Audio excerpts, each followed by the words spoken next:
الحمد لله الواحد القهار الحليم الكريم الستار هو العزيز الغفار أشهد أن لا إله إلا الله وحده لا شريك له وأشهد أن سيدنا ونبينا محمد ابن عبد الله والصلاة والسلام على رسول الله وعلى آله وصحبه ومواله فيا عباد الله اتقوا الله حق تقاته ولا تموتن إلا وأنتم مسلمون قال الله تعالى في كتابه الكريم نعوذ بالله من الشيطان الرجيم بسم الله الرحمن الرحيم فلما بلغ معهم سعيا قال يا بني إني أرى في المنام إني أرى في المنام فانظر ماذا ترى قال يا أبت افعل ما تؤمر ستجدني إن شاء الله من الصابرين وقال أيضا لن ينال الله لحومها ولا دماؤها ولكن يناله التقوى منكم وقال رسول الله صلى الله عليه وسلم من وجد ساعة فلم يضحي ولا يقربن مصلانا صدق الله العظيم وصدق رسول النبي الكريم ونحن على ذلك من الشاهدين والسyakirin. Hadirin sidang jemaah Jumat rahimakumullah. Langkah yang pertama puji syukur alhamdulillah. Kita persembahkan kehadiran Allah tabaraka wa taala. Mudah-mudahan dengan memperbanyak syukur Allah tambahkan rahmat dan nikmatnya kepada kita semua. Kemudian salawat beriring salam kita hadiahkan buat junjungan alam kepada baginda Rasulullah sallallahu alaihi wasallam dengan mengucapkan Allahumma salli wa sallim ala sayyidina Muhammad wa ala ali sayyidina Muhammad. Hadirin sidang jemaah Jumat rahimakumullah. Pada kesempatan hari ini ada hari Jumat ini yang berpuasa Arafah dan ada juga hari Jumat ini yang berpuasa Tarwiyah 8 Dzulhijjah. Maka di dalam hal ini kita menyikapi dari hal yang terjadi ini yaitu berkaitan dengan penetapan hilal awal Dzulhijjah dan 10 Dzulhijjah. Dalam hal ini terjadi dikarenakan bagaimana proses penghisaban ataupun ru'yatul hilal di mana mencari kebenaran yaitu tanggal 1 awal bulan. Pada tahun ini memang ada perubahan yang dulunya derajat hilal tersebut 2 derajat sudah bisa dikatakan hilal dan tahun ini dinaikkan derajat tersebut yaitu 3 derajat dan elongasinya 6 derajat.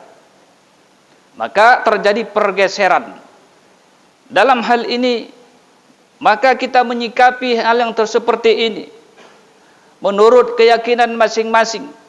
Kalau ada yang berkeyakinan hari Sabtu adalah Idul Adhanya, silahkan.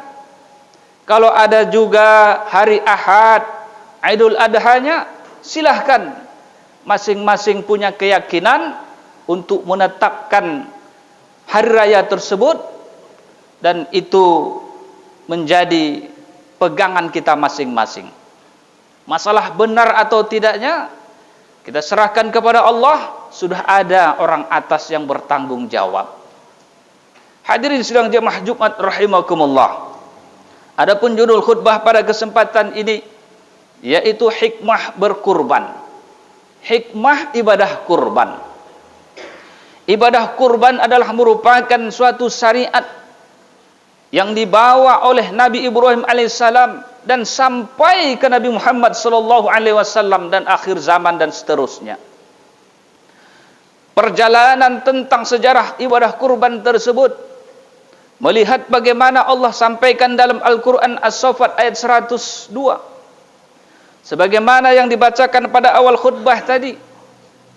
Allah Subhanahu wa taala mengatakan falamma balagha ma'ahu sa'ya, dan ketika ia telah beranjak usia dewasa dan mampu bekerja bersamanya yaitu Ismail.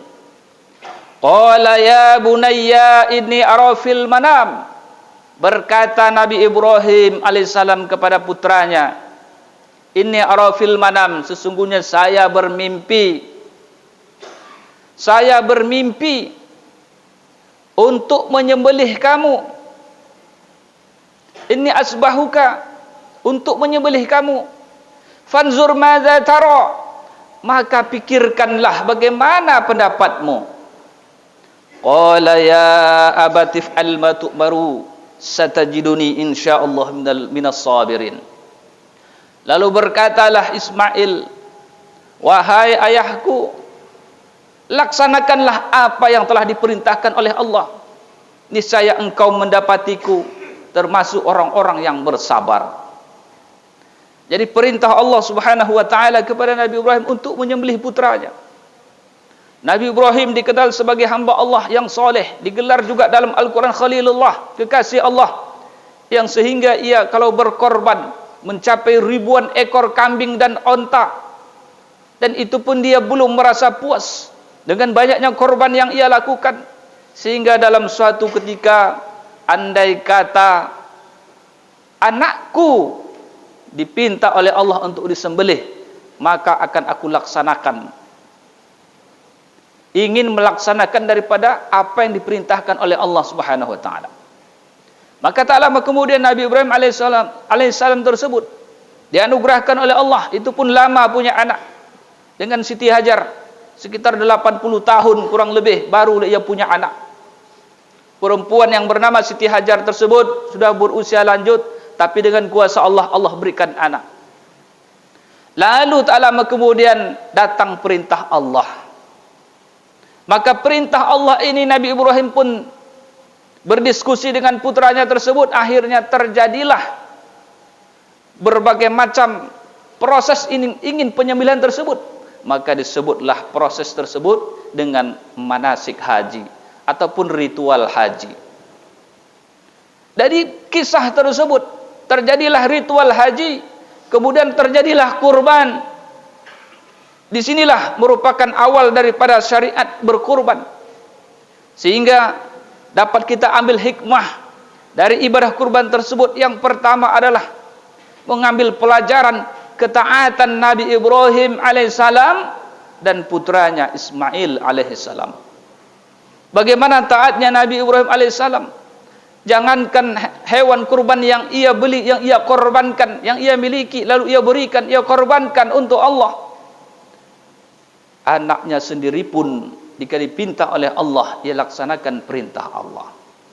Begitu pula dengan anaknya. Anaknya tahu bahwa seorang ayah adalah seorang nabi dan rasul.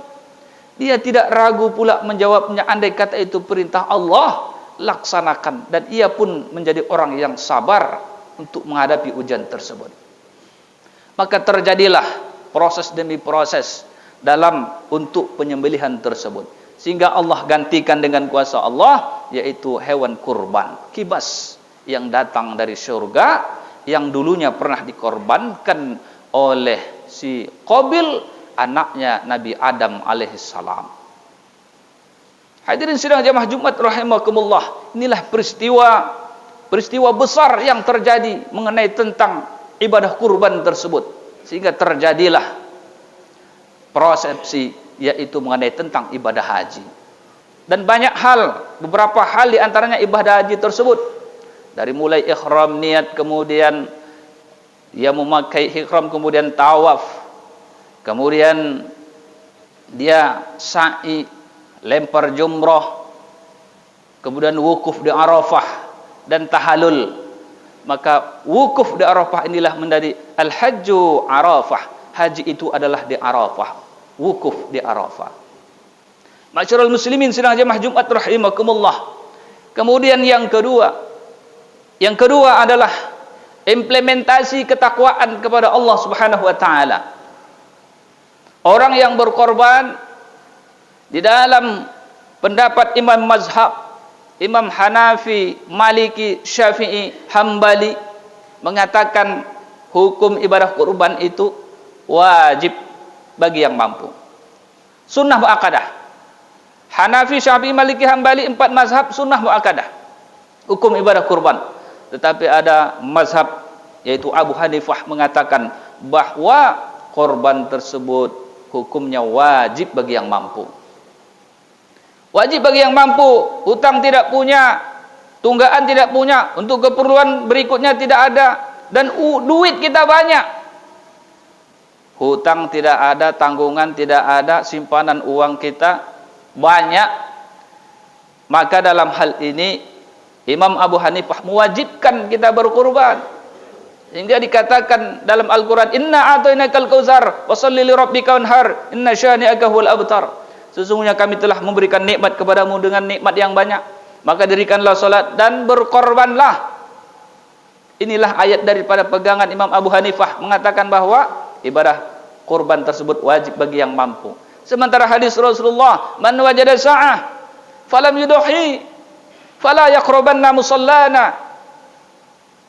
Barang siapa diberikan kelapangan, rezeki banyak, duit banyak, dan tidak ada tanggungan hutang, tidak ada keperluan untuk masa depan, tidak ada keperluan untuk berikutnya, sementara keuangan ekonomi dia banyak, tapi dia tidak mau berkorban, wala yaqrabanna musallana, janganlah kalian dekat ke tempat salat kami, kata Rasulullah sallallahu alaihi wasallam. Hadirin sidang jemaah Jumat rahimakumullah. Inti daripada berkorban tersebut adalah implementasi ketakwaan kita kepada Allah sebagai wujud bahwa kita adalah berupaya untuk berkorban, wujud ketakwaan kita kepada Allah. Dalam Al-Quran Allah sebutkan, la yanalallaha luhumha wala dima'uha walakin luhut taqwa minkum.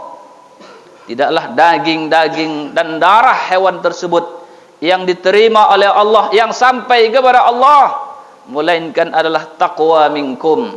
Takwa engkaulah yang akan sampai kepada Allah. Maka oleh karena itu, ibadah kurban adalah merupakan ibadah yang sangat besar, mewujudkan ketakwaan dia kepada Allah, yang sehingga dia untuk berkorban. Dalam Al-Quran Allah sebutkan, lan tanalul birra hatta tunfiqu mimma tuhibbun wa ma tunfiqu min syai'in fa innallaha bihi alim. Seseorang itu tidak akan sempurna imannya sebelum ia memberikan, menginfakkan apa yang ia miliki, yang paling ia sukai. Sesungguhnya Allah mengetahui apa yang telah engkau perbuat. Masyarul muslimin sedang jemaah Jumat rahimakumullah, sebagai wujud ketakwaan. Yang ketiga adalah syiar Islam, di mana orang-orang Islam Idul Adha ini merupakan hari raya besar. Hari raya besarnya umat Islam adalah merupakan Idul Kurban, hari raya kurban. Sehingga di mana-mana orang Islam di tanggal 10 Dzulhijjah itu merayakan hari raya Idul Kurban untuk membuktikan syiar Islam yang begitu besar yang dibawa oleh Nabi Ibrahim alaihissalam, yang dibawa oleh Rasulullah sallallahu alaihi wasallam sampai kepada umat-umatnya. Maka umat Islam berkorbanlah pada hari itu, pada hari nahar. Hari nahar itu diharamkan untuk berpuasa, yaitu 10, 11, 12, 13. Ada 4 hari yang dilarang untuk berpuasa di dalam Islam. Tentu bagi keyakinan masing-masing, walaupun harinya tadi berbeda, ambillah menurut keyakinan masing-masing. Maka di dalam hari itu diharamkan di dalam Islam untuk berpuasa. Disunnahkan kita untuk bertakbir setiap selesai solat 5 waktu, untuk membuktikan syiar Islam, untuk memberitahukan bahwa ini adalah hari tasyrik, agar jangan ada lagi yang berpuasa. Puasa apapun, Senin Kamis, Yaumul Bid, puasa Daud, dan apapun puasanya di hari tasyrik itu diharamkan. Jangan gara-gara aku mau istiqomah puasa Senin Kamis, lalu ia berpuasa pada hari tasyrik. Itu adalah tidak benar. Maka hari itu tidak boleh berpuasa. Masyarul muslimin sedang jemaah Jumat rahimakumullah. Kemudian yang keempat, ibadah kurban adalah merupakan ibadah yang nilainya lebih besar dibandingkan sedekah. Tidak ada suatu hari raya Idul Kurban tersebut sedekah yang paling disukai, yaitu adalah mencucurkan darah hewan kurban, kata Rasulullah. Tidak ada amalan yang paling dicintai dan disukai oleh Allah kecuali adalah memotong hewan kurban pada hari raya Idul Kurban tersebut. Sedekah apapun nilainya besar, tetapi kurban lebih besar nilainya daripada sedekah yang dilakukan pada hari nahar, pada hari Idul Kurban tersebut. Maka oleh karena itu, bagi kita yang memiliki harta dan rezeki, Idul Kurban itu tidak hanya hari nahar saja, hari tanggal 10 saja, tapi kalau masih ada orang berkorban tanggal 11, 12, 13, masih ada orang yang berkorban, terima, karena itu masih hari tasyrik. Kalau kita satu hari selesai korban, kalau di daerah orang-orang yang banyak korbannya, bisa berhari-hari untuk penyembelihan hewan kurban tersebut. Masyaallah muslimin sidang jamaah Jumat rahimakumullah, maka dalam hal ini kita terima kalau ada orang yang berkorban walaupun hari tanggal 10 sudah lewat. Masyaallah muslimin sidang jamaah Jumat rahimakumullah, mari kita ambil pelajaran dari hikmah ibadah kurban tersebut. Mudah-mudahan kita dilapangkan rezeki, dimulahkan rezeki, kemudian kita diberikan kesempatan untuk berkurban, untuk bukti kita iman kita kepada Allah Subhanahu wa taala, sehingga hewan kurban tersebut menjadi penolong kita di hari akhirat kelak. Darahnya, dagingnya, seluruh tubuhnya, jangankan darah dan daging tersebut, kulit, tanduk, kuku akan datang utuh dia pada hari kiamat, hari kebangkitan, yaitu tentu penolong, menjadi sebab musabab menolong hambanya yang telah mengorbankannya waktu di dunia. Mudah-mudahan bermanfaat bagi kita semua. Fa'tabiru ya ulil absar la'allakum turhamun.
Alhamdulillahi Rabbil Alamin, wa bihi nasta'inu ala umuri dunya wad din, wassalatu wassalamu ala asrafil anbiya wal mursalin, wa ala alihi wa sahbihi rasulillahi ajma'in. Fa ya ibadallah, usikum wa nafsi wa iyaya bitaqwallah, faqad fazal muttaqun. Ittaqullaha haqqa tuqatih, wa la tamutunna illa wa antum muslimun. Qala Allah Ta'ala fi kitabil karim, na'udzu billahi minasyaitonir rajim. Bismillahirrahmanirrahim. Wal 'asr innal insana lafi khusr illa alladhina amanu wa 'amilus solihat wa tawasaw bil haqq wa tawasaw bis sabr. Wal 'asr inna a'tainakal kautsar fashalli li rabbika wanhar inna syani'aka huwal abtar. Allahumma shalli wa sallim wa barik ala sayidina Muhammadin wa ala alihi washabihi ajma'in. Inna Allaha wa malaikatahu yusalluna 'alan nabi ya ayyuhalladzina amanu sallu 'alaihi wa sallimu taslima. Allahumma shalli 'ala sayidina Muhammad wa ala ali sayidina Muhammad kama shallaita 'ala sayidina Ibrahim wa ala ali sayidina Ibrahim wa barik 'ala sayidina Muhammad wa ala ali sayidina Muhammad kama barakta 'ala sayidina Ibrahim wa ala ali sayidina Ibrahim fil 'alamin innaka Hamidum Majid. Allahumma ighfiril muslimina wal muslimat wal mu'minina wal mu'minat al ahya'i minhum wal amwat bi rahmatika ya arhamar rahimin. Allahumma arinal haqqa haqqan warzuqna ittiba'ah wa arinal batila batilan warzuqna ijtinabah. Allahumma inna nas'alukal huda wat tuqa wal afafa wal ghina. Rabbana taqabbal minna innaka antas samiul alim wa tub 'alaina innaka antat tawwabur rahim. Rabbana taqabbal minna innaka antas sami'ud du'a wa tub 'alaina innaka antat tawwabur rahim. Allahumma inna nas'aluka ridhaka wal jannah wa na'udzubika min sakhatika wan nar. Rabbana atina fid dunya hasanah wa fil akhirati hasanatan wa qina 'adzaban nar. Walhamdulillahi rabbil alamin. Ibadallah, inna Allah ya'muru bil 'adli wal ihsan wa ita'i dzil qurba wa yanha 'anil fahsya'i wal munkari wal baghi ya'idukum la'allakum tadhakkarun. Wazkurullaha al-'azim yazkurukum was'aluhu min fadlihi yutikum wa yahdikum wa la dzikrullahi akbar.